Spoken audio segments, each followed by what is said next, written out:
বিদ্যালয়ের যে সকল শিক্ষার্থী ২০১৮ এবং ১৯ শিক্ষাবর্ষে অনার্স চতুর্থ বর্ষ ফাইনাল পরীক্ষায় অংশগ্রহণ করবে, অর্থাৎ যাদের পরীক্ষা আগামী ১৯ তারিখ থেকে শুরু হবে, আর মাত্র কয়েকদিন আছে। আজকে ১২ তারিখ, আপনাদের ১৯ তারিখ পরীক্ষা শুরু হবে।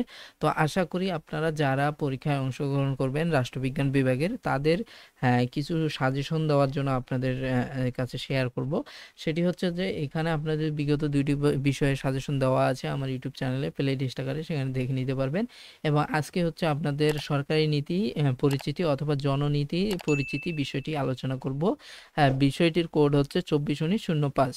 তো এখানে মূলত খ বিভাগ এবং গ বিভাগের দেওয়া আছে। খ বিভাগের প্রথম যে প্রশ্নটি, সেটি হচ্ছে প্রকল্প চক্র কি, এরপরে মুক্তবাজার অর্থনীতি কি, মিশ্র অর্থনীতি বলতে কি বুঝো, পলিসি নেটওয়ার্ক কি, নীতি নকশা কি, সিদ্ধান্ত গ্রহণ কি, সরকারি ও বেসরকারি খাতে 4টি পার্থক্য লিখো, সরকারি বেসরকারি অংশীদারিত্ব বলতে কি বুঝো, এজেন্ডা সেটিং বলতে কি বুঝো, বাণিজ্য চক্র বলতে কি বুঝো। এবং এরপরে বাজার ভারসাম্য কি, ডিজিটাল বাংলাদেশ কি, অর্থনৈতিক পরিকল্পনা কাকে বলে, অলাভজনক সংস্থা বলতে কি বুঝো, জননীতি ফিডব্যাক বলতে কি বুঝো, পূর্ণ প্রতিযোগিতামূলক বাজার বলতে কি বুঝো, বাংলাদেশের সচিবালয়ের পদস্থাপনটি ব্যাখ্যা করে। এরপর কৌশলগত পরিকল্পনা কাকে বলে। এগুলো যে আপনাদের খ বিভাগের সংক্ষিপ্ত প্রশ্ন। এখান থেকে যে কোনো 5টি আপনাকে লিখতে হবে। আর এরপরে যে আপনাদের গ বিভাগের রচনামূলক প্রশ্নগুলো এখানে দেওয়া আছে। তো তার আগে যদি আপনি আমার এখানে নতুন হয়ে থাকেন, তাহলে অবশ্যই সাবস্ক্রাইব করবেন এবং আপনার বন্ধুদের মধ্যে শেয়ার করবেন।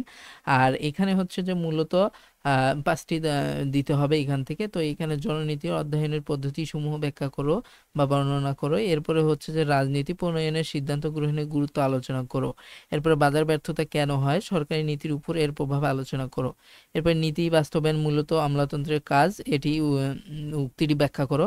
আর জননীতির উপর রাজনীতি প্রভাব ব্যাখ্যা করো। এরপরে যে উন্নয়নশীল দেশে নীতি বাস্তবায়নের সমস্যাগুলো আলোচনা করো। এরপর সরকারি নীতি প্রণয়ন প্রক্রিয়ার ধাপসমূহ আলোচনা করো।